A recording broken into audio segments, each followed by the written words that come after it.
This is the first episode of DFW Professional Spotlight. The idea here is we're going to highlight different professionals in DFW, and it's a giver's gain type of networking. I'm not going to be talking about myself, we're going to be talking about my guests.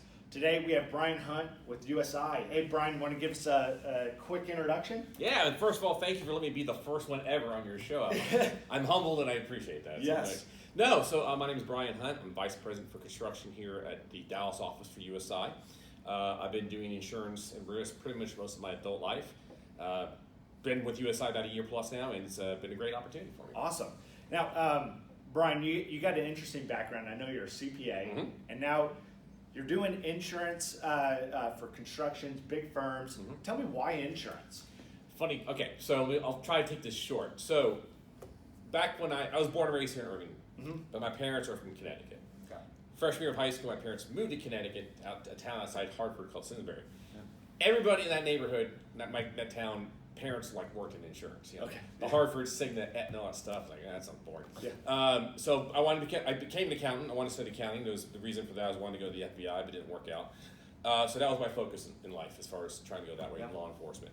And then sort of along the way, my life sort of you had twists and turns and opportunities. But one thing I did do, I found a firm I worked for called Buchanan Clark Schlater. It's a forensic accounting firm that does claims analysis for property damage and business interruption on the back end. So they would, once the claim got submitted to the carrier farms that to the third party to review it, and we'd go back and forth. So that was my initial sort of touching property damage, how things would go bad, how does it impact an operation, especially the profitability. So that was kind of the initial stages. And then later in life, actually when I went to go work for FM Global, which is, most people don't know, it's the world's largest commercial property insurance carrier. Okay. And we started this group within the firm called Biz Risk Consulting because a lot of our clients, these are large firms like the Disneys, the Deeres, the Caterpillars of the world. And they were having property damage, but they were starting to see that the time element, the business interruption, was starting to get a lot larger than the underwriters understood. Yeah. Because that's what's about, interdependencies, globalization, supply chain spread around the world. So our group was created, a bunch of finance guys, CPAs, guys like me, who would come in and help our clients at FM understand. We go in and identify and quantify their exposures before the event occurred. We called it business impact analysis. So doing that, I had to go all over the country, the world, travel, talk to industries, go to the operations, understand how they operate, talk about the key equipment, bottlenecks, supply chain. So we were talking about supply chain disruptions before it was cool, right? And that's what sort of got me into the whole concept of risk and enterprise risk management. And FM is a great firm, but FM only sells one thing, one commercial property, it's it. And there are a lot of other things that can go wrong in the middle of the night that not necessarily go beyond, property. There's GL, cyber, all the rest, pollution. So, and I was traveling quite a bit, and I was kind of wanting to cut back, and so I was looking to find someplace local. My girls were in high school. Closer for events and performances. And so I reached out to a headhunter, and then by lucky, I got a job working at Austin Industries, which is, most people don't know, it's a $3 billion general contractor based in Dallas, Texas. And so I got to learn about construction real quick, real fast, and very soon. But the job was more, it was enterprise risk management. It was actually a lot more audit than that. And it's a different dynamic when you're the trusted consultant to come help somebody versus the auditor. And that's just wasn't my thing. But fortunately, as I learned, as people have come to learn, is that insurance and construction are similar in the sense that big industries, everybody knows each other. Don't be a jerk, because reputation is a procedure. There were a couple of gentlemen who I used to work with at FM Global who were over at Aon, and one specifically was in the construction services group. My background in Austin seemed like a good fit. Lo and behold, I moved over to Aon, worked in the construction services group for 5 years. Great firm, great opportunity. But then, things change, and then obviously there were some people who I used to work with at FM Global and Aon here at USI. And again, it's a big network, don't be a jerk.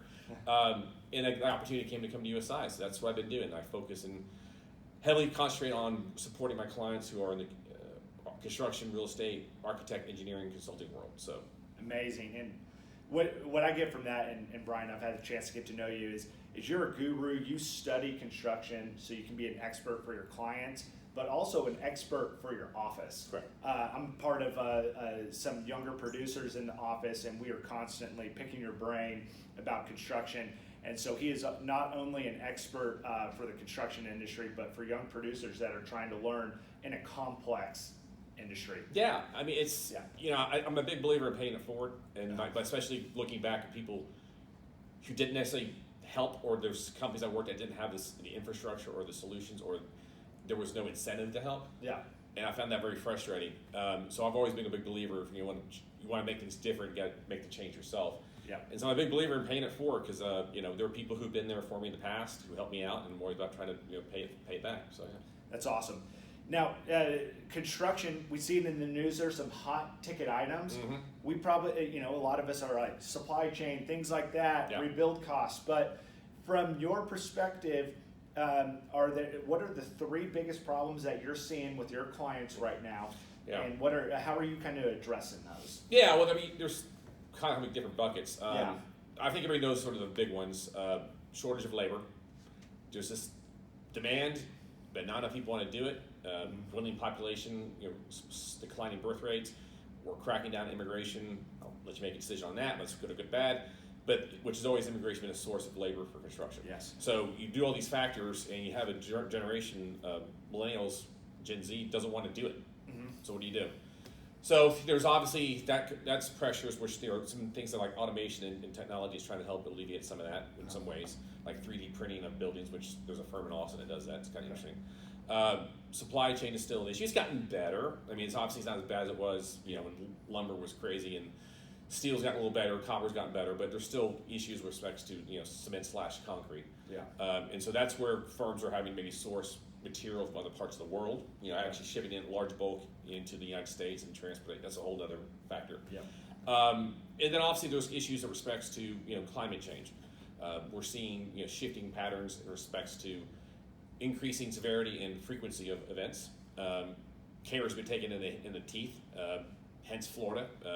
Try to insure your home these days in Florida. Good luck with that. Right. And there's even to the point where property rates have gotten so bad that insurance. There are stories in New York Times about developers in South Beach who said they're not going to do the job because they can't get insurance. Yeah. So that's a whole thing that's going to be sort of permeating throughout the industry for decades. So yeah. Awesome. Now, we're going to have people watching this video. They could be younger in their careers in the financial services and wanting to pursue a network in construction, pursue helping clients in construction. Mm-hmm. What's some advice to some younger viewers that are in their 20s and 30s that are building their network? Mm-hmm. And there's a ton of people. We're coming out of COVID. We're getting back in person. Yeah. So how do we create those lasting connections? No, that's a very good point. I'll give you an example. When I was an Aon trying to do this and was doing pretty much starting on my own and not much support. Yeah. I was hitting all the events. And that's one thing you want to do. You want to get involved with the trade associations, so the AGC, CFMA, ASA, TEXO, whatever the case would be. Yeah. Go to these events and be involved in these events. And I was sitting at this table once for an awards dinner, ASA. It was in downtown Dallas, and I met this gentleman who had his own Edwards Jones shop. Okay. Financial planning. And we were chatting. And he was telling me like 80% of his book of business was construction. I was like, oh, tell me more. I want to hear this. And he told me he's like his first construction client said to him, "Don't be the guy who comes here showing up. Just show up. Like don't be the guy that show up to sell. Show up."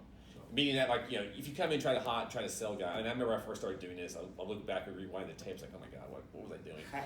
But it's all about they want to know you first before they do business with you first, because the entire industry of construction is all based upon relationships, where the owner picks a GC picks the subs, architect. It's all about relationships.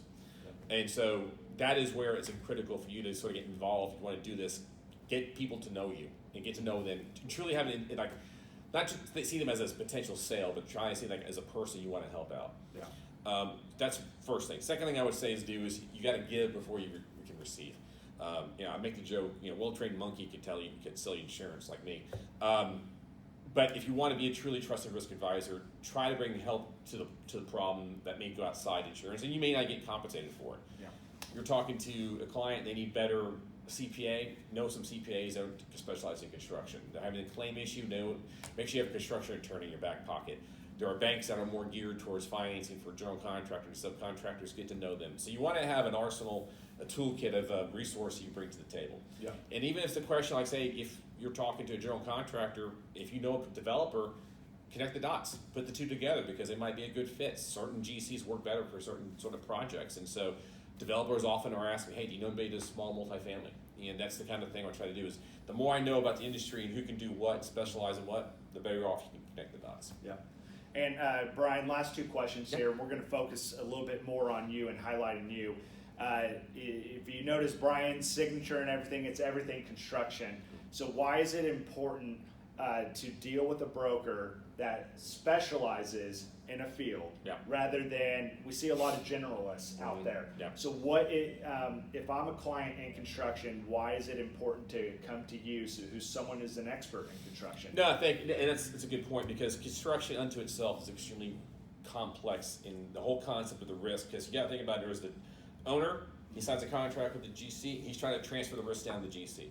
GC, if he's paper GC, doesn't self-perform, he's hiring an array of subcontractors. He's pushing risk down to the subs, and down. That's how it works. And then also you've got the concept of the architect and engineer, who's doing what, who's in collaboration, who's responsible. So at the end of the day, everybody's trying to push risk off onto somebody else. And the issue is that as you as a general contractor, subcontractor, architect, engineer, you got to understand what is the contract you're signing, and what does your insurance policy provide coverage for? And you want to make sure they're perfectly aligned. If there's any way gaps in coverage, that means your balance sheet is going to be exposed. So that's why I say it's a well-trained monkey can sell you insurance. You just can't take an insurance policy standard, write construction on it, and say you're good to go. There are key endorsements that you want to have on your policy if you're in construction, and there's also exclusions you want to make sure as hell aren't on the policy. I'll give you an example. Had a client worked for a number of years. They were doing a lot of work for tract home developers. And they were like a service provider, like a warranty provider. We got to look at the policy. Took a look at the diagnostic. Clear as day on their policy, exclusion for any tract work home. So like 40% of the revenue was exposed right off the bat because the broker who sold it to him didn't know what he was talking about. That's a great point, and unfortunately, we're seeing that quite a lot. But that's why we like to specialize and be experts in it. Correct. I'm going to wrap up every single one of my videos with this question. Brian, what's your elevator pitch? We're jumping on an elevator and you meet somebody. What's about 30, 60 seconds about you? I love risk in all shapes and sizes. I devour it, I eat it up, and I like to do my best to watch my clients back. Awesome. Well, Brian, thank you for being the first guest for DFW Professional Spotlight. If you're interested, send me a message and we'll get you signed up here. But this is going to be focusing others in the community and growing a network of professionals that support each other. Tune in a couple of weeks and we'll send in another video with another professional. Thank you. Bye, guys.